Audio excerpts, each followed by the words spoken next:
warahmatullahi wabarakatuh. Perkenalkan, nama saya Hidayatul Wahdah dari Prodi Pendidikan Luar Biasa, NIM 2020186202B0032. Nah, di sini saya akan menjelaskan sedikit tentang anak dengan masalah sosial. Yang pertama yaitu konsep pendidikan bagi anak penyandang masalah sosial. Konsep masalah sosial, kita tentunya pasti sudah pernah mengalami masalah. Setiap waktu masalah senantiasa hadir dalam kehidupan kita. Dengan adanya masalah yang kita hadapi, kita belajar dan mendapatkan hikmah di balik itu. Masalah sosial menunjukkan adanya ketidaksesuaian antara unsur-unsur kebudayaan masyarakat dan masyarakat merasakan dampak dari masalah tersebut. Pada dasarnya, masalah sosial berkaitan dengan nilai dan norma sosial di lingkungan masyarakat. Masalah sosial dibedakan ke dalam dua bentuk sebagai berikut. Yang pertama, manifest social problem, yaitu masalah sosial yang muncul akibat adanya ketimpangan antara nilai dan norma sosial yang ada di lingkungan masyarakat. Akan tetapi, masyarakat masih mampu mengatasi permasalahan tersebut.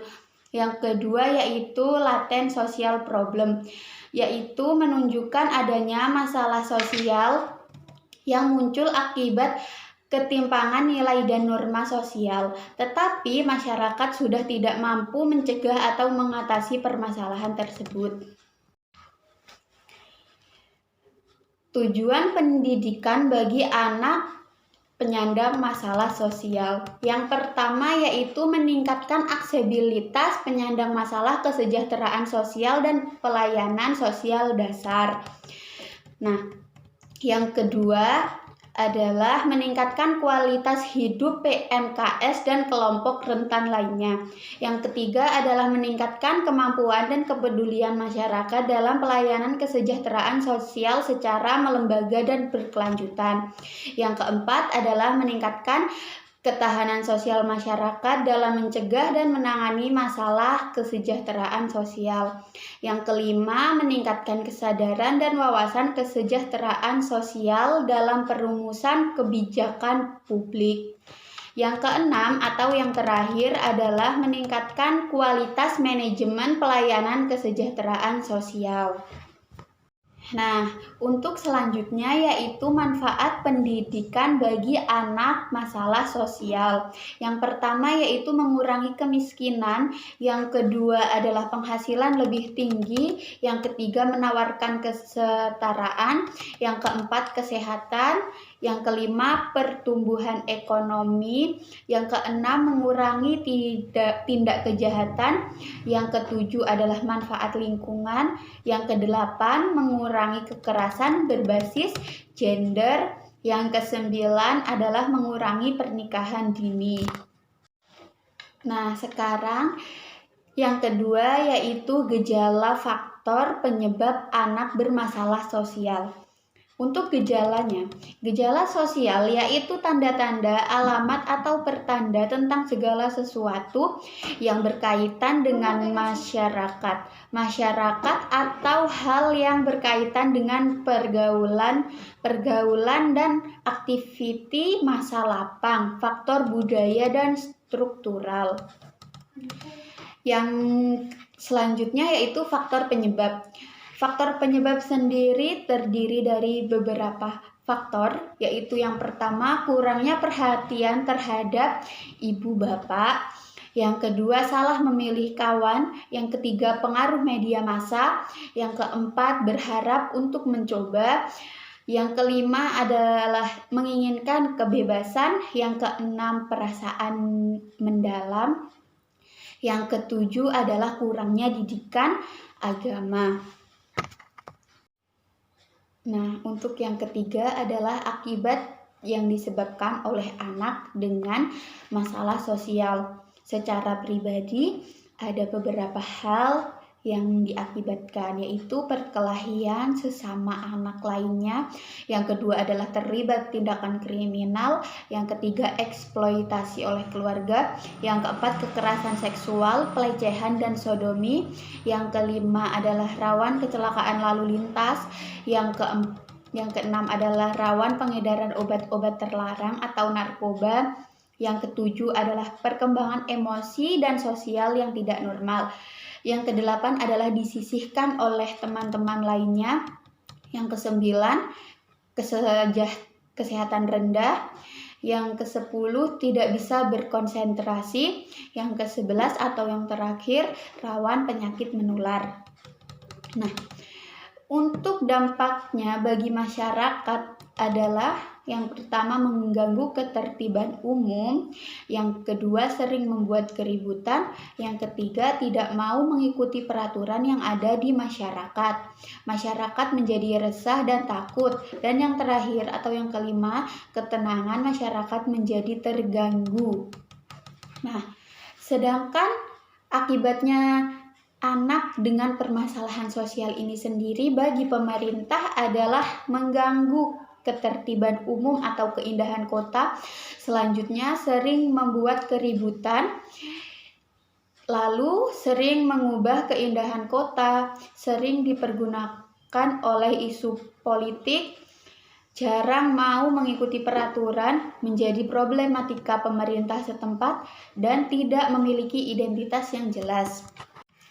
Nah, untuk masalah yang keempat atau materi yang keempat, kita akan membahas jenis-jenis anak penyandang masalah sosial dalam penyalahgunaan narkoba dan psikotropika, pengertian, faktor, dan penyebab.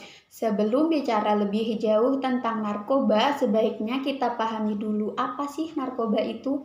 Nah, narkoba yaitu terdiri dari narkotika, psikotropika, dan bahan adiktif lainnya. Nah, untuk kelompok narkotika sendiri terdiri dari ganja, heroin, putau, morfin, kokain, dan lain-lain. Sedangkan psikotropika sendiri yaitu pil ekstasi, sabu, leksotan, nipam, pil koplo, dan lain-lain. Bahan adiktif sendiri meliputi alkohol, miras, inhalan, lem, cat, nikotin, kafein, dan lain-lain. Nah, penyalahgunaan narkoba atau psikotropika adalah penggunaan narkoba atau psikotropika untuk tujuan pribadi yang tidak wajar dan tidak berdasarkan petunjuk atau ketentuan dokter atau ahli dari sudut ahli medis. Nah, untuk bentuk penyalahgunaan narkoba sendiri yaitu penggunaan narkoba dengan tidak memakai resep dokter. Tentunya akan berbeda-beda sesuai dengan kesenangan masing-masing. Biasanya pengguna narkoba akan memilih cara seperti berikut. Yang pertama adalah dengan cara menghisap atau digunakan sebagai rokok. Yang kedua dengan cara meminumnya digunakan sebagai tablet. Yang ketiga adalah dengan cara menyuntikkan pada anggota badan. Nah, yang keempat adalah dengan cara menggores badan lalu obatnya dimasukkan pada bagian yang sudah digores. Yang kedua adalah tujuan penyalahgunaan narkotika. Pada dasarnya tujuan menyalahgunakan narkoba adalah untuk menenangkan pikiran agar segala bentuk kesibukan dan penderitaan yang dialami oleh seseorang dapat dilupakan. Menurut anggapan mereka, pengguna narkoba dapat menghilangkan segala jenis konflik. Intinya, pengguna narkoba dapat menghilangkan segala jenis konflik batiniah yang dialami oleh dirinya. Pemakaian narkoba dapat dilihat dari 3 aspek, yaitu yang pertama faktor diri. Nah, di faktor diri ini sendiri memiliki beberapa poin. Yang pertama yaitu keinginan menghilangkan rasa sakit atau nyeri dan mengatasi kelelahan atau keletihan. Nah, yang kedua adalah keinginan meningkatkan semangat dan gairah kerja, keperkasaan dan percaya diri. Yang ketiga adalah keinginan untuk melepaskan dirinya dari kenyataan dan beban hidup. Yang keempat adalah mengalami kesunyian, keterasingan, kecemasan, dan keinginan menghibur atau menyenangkan diri. Nah, yang kelima adalah keinginan diterima di kelompok pergaulannya. Nah, yang keenam adalah memiliki kepribadian yang lemah, labil, atau menderita gangguan kepribadian. Yang ketujuh adalah dorongan rasa ingin tahu dan ingin menjelajahi pengalaman baru. Yang kedelapan adalah merasa tidak dicintai, tidak diperhatikan, dan tidak dihargai. Nah, untuk yang kesembilan yaitu ketidakmampuan untuk menyesuaikan diri terhadap tuntutan lingkungan. Nah, untuk yang ke-10 atau yang terakhir yaitu ketidaktahuan mengenai bahaya penyalahgunaan narkoba sendiri. Nah, untuk selanjutnya adalah faktor terhadap lingkungan. Di faktor terhadap lingkungan juga memiliki beberapa poin, antara lain yang pertama yaitu lingkungan keluarga yang kurang komunikasi, perhatian, kasih sayang, dan penghargaan di antara sesama anggotanya. Yang kedua adalah lingkungan keluarga yang pesimis, tidak acuh, sehingga kurang ada pengawasan. Nah, untuk yang selanjutnya atau yang ketiga yaitu lingkungan sosial yang tidak harmonis, tidak mempunyai norma, tidak patuh hukum, dan norma agama. Yang keempat adalah lemahnya disiplin, tata tertib, pengawasan, dan sistem keamanan di lingkungan pendidikan, kerja, dan pemukiman. Nah, yang kelima, lingkungan pergaulan kelompok sebaya yang tidak sehat. Yang keenam adalah peraturan undang-undang yang tidak membuat jera pelanggar tindak pidana narkoba. Yang ketujuh adalah lemahnya penegak hukum oleh aparat penegak hukum, polisi, jaksa, dan hakim. Yang kedelapan adalah kurangnya penyuluhan sadar bahaya narkoba di media massa dan masyarakat. Nah, untuk yang kesembilan, pandangan yang keliru bahwa masalah narkoba adalah urusan pemerintah saja. Yang ke-10 adalah kurangnya fasilitas TNR yang murah bagi korban narkoba. Nah, untuk faktor narkoba sendiri juga memiliki beberapa poin di dalamnya. Yang pertama yaitu narkoba semakin mudah diperoleh atau dibeli. Yang kedua adalah harga narkoba semakin murah dan dijangkau oleh daya beli masyarakat. Yang ketiga adalah narkoba semakin beragam dalam jenis, cara pemakaian, serta bentuk kemasannya. Yang keempat adalah modus operandi tindak pidana narkoba makin sulit diungkap oleh aparat hukum.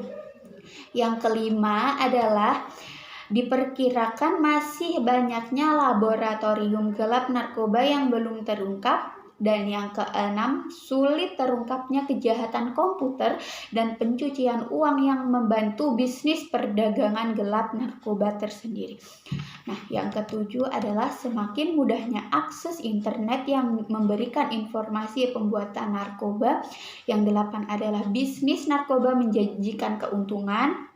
Yang kesembilan adalah perdagangan narkoba dikendalikan oleh sindikat yang kuat dan profesional. Yang ke-10 adalah bahan dasar narkoba atau prekursor beredar bebas di masyarakat. Oke, untuk materi yang selanjutnya adalah akibat penyalahgunaan narkoba. Yang pertama, depresan atau menekan. Obat ini membuat ketergantungan. Akibat bagi si pemakai adalah antara lain bicara menjadi kacau, tidak dapat mengendalikan diri, tingkah laku menjadi seperti pemabuk. Jika kelebihan pemakaian bisa berakibat nafas tersenggal, kulit lembab dan dingin, pupil mata mengecil, denyut nadi cepat atau lemah, dan bisa menjadi koma. Nah, yang terakhir adalah gejala putus obat bisa berakibat gelisah, sukar tidur, mengigau, tertawa tidak wajar, dan menyebabkan kematian. Selanjutnya adalah stimulan atau akibat bagi si pemakai adalah lebih waspada dan bergairah. Yang kedua, timbul rasa senang. Yang ketiga, nafsu makan hilang. Yang keempat, jika kelebihan pemakaian bisa berakibat gelisah, suhu badan naik, suka berhayal, menyebabkan kematian.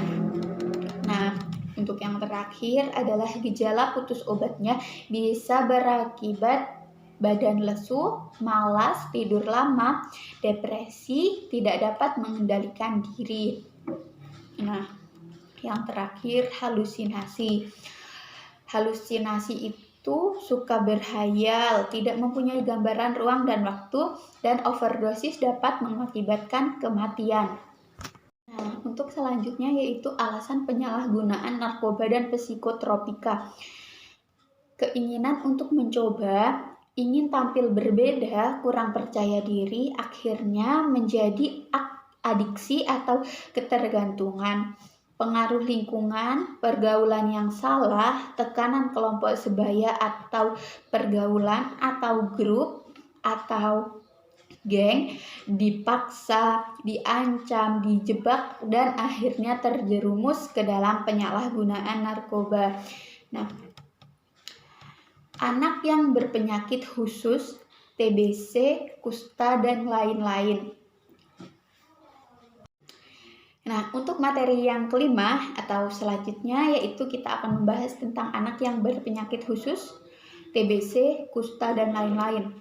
Pengertiannya, anak yang berpenyakit khusus adalah anak yang menderita sakit dalam jangka waktu lebih dari 2 minggu. Malahan bisa dalam jangka waktu berbulan-bulan bahkan bertahun-tahun. Jenis penyakit yang sering diderita oleh anak-anak dengan tempo yang cukup lama diantaranya adalah TBC, lepra atau kusta, hepatitis, dan lupus.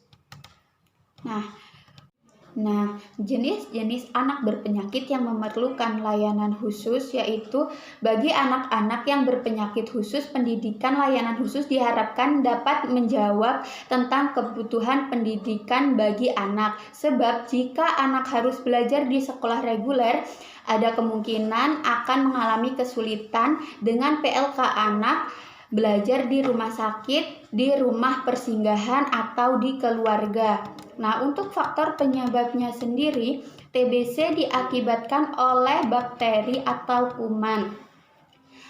Yang kedua, lepra juga diakibatkan oleh bakteri atau kuman, sedangkan hepatitis ini diakibatkan oleh virus. Yang terakhir, lupus, yaitu diakibatkan karena kelainan darah. Nah, untuk materi yang keenam adalah HIV dan AIDS. Mungkin di sini sudah banyak yang mengerti tentang apa itu HIV dan AIDS. Nah, di sini saya akan menjelaskan sedikit pengertian tentang HIV dan AIDS. Nah, HIV sendiri adalah virus yang merusak sistem kekebalan tubuh dengan cara menginfeksi dan menghancurkan sel CD4 atau sel darah putih atau limfosit. Semakin banyak sel yang dihancurkan, kekebalan tubuh akan semakin melemah sehingga rentan sekali diserang berbagai penyakit. Nah, sedangkan AIDS sendiri berarti kumpulan gejala akibat kekurangan atau kelemahan sistem kekebalan tubuh yang dibentuk setelah kita lahir. AIDS disebabkan oleh virus yang disebut HIV atau Human Immunodeficient Virus. Bila kita terinfeksi HIV, jadi HIV menyebabkan AIDS dan mengganggu kemampuan tubuh melawan infeksi. Yang kedua adalah jenis-jenis anak berpenyakit yang memerlukan layanan khusus, orang yang lebih mudah tertular HIV atau AIDS. Nah, di sini ada beberapa poin Yang pertama yaitu remaja dan generasi muda. Yang kedua adalah anak perempuan dan wanita muda. Yang ketiga adalah penduduk yang sering berpindah-pindah tempat. Yang keempat adalah pemakaian narkoba. Yang kelima adalah pekerja seks dan pelanggannya. Yang keenam adalah gay dan waria. Dan kelompok-kelompoknya yang ketujuh atau yang terakhir adalah anak jalanan, pekerja anak, dan anak yang putus sekolah. Nah, untuk faktor penyebabnya sendiri, di negara Indonesia, penyebaran dan penularan HIV paling banyak disebabkan melalui hubungan seks vaginal, anal, atau oral tanpa alat pengaman dari ibu ke bayi dalam proses mengandung, persalinan, atau menyusui, dan bergantian menggunakan jarum suntik yang tidak steril saat memakai narkoba. Seseorang yang terinfeksi HIV dapat menularkannya kepada orang lain. Bahkan sejak beberapa minggu sejak tertular, semua orang beresiko terinfeksi HIV. Dan video dari saya, kurang lebihnya mohon maaf. Wassalamualaikum warahmatullahi wabarakatuh.